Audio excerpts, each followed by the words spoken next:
यो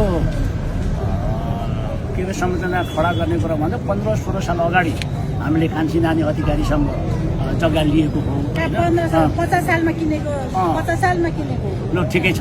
त्यो समय त्यस अगाडि कान्छी नानी अधिकारीको नामबाट हामीले किन्दाखेरि मालपोत कार्यालय अथवा नेपाल सरकारको चाहिँ सम्बन्धित निकायले उसले राजस्व लिएको छ। त्यस पछाडि पासेर हामीले पूर्जा दिएको छ होइन। त्यो पूर्जाको घरमा अनि आधारमा हामीले चाहिँ घर बनाउनु पऱ्यो भनेर भन्दा पनि मेरो छोरीको घर हो, उसको जग्गा हो होइन। अब त्यसमा बनाउँ भन्दाखेरि वडामा हामीले निवेदन हाल्यौँ, पास हुन्छ गरिदियो।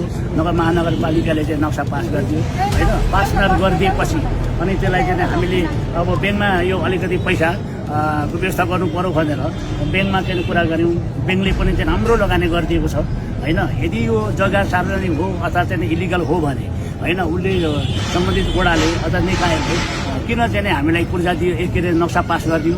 नक्सा पास गरिदिनु मात्र होइन, सालान्ने चाहिँ राजनीति लिइरहन्छ होइन। र त्यस पछाडि चाहिँ ब्याङ्कले त सजिलोसँगै दिँदो रहन्छ।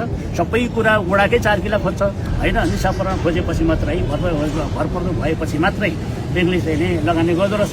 त्यसो गर्दै गर्दै आएर चाहिँ हामीले के अरे यो भवन चाहिँ छोजे बनायौँ होइन।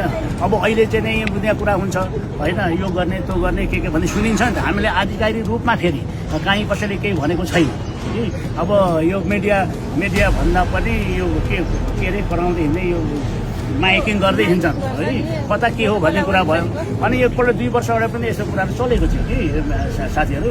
अब चल्दाखेरि चाहिँ के हो त यो साँच्चै छानबिन गर्ने चाहिँ कताबाट त भन्ने कुरा कसैले भन्छ अरे। नक्कली पूर्जा पनि दिन्छन्, नक्कली जग्गा दर्ता गर्छन् भन्छन् अरे होइन।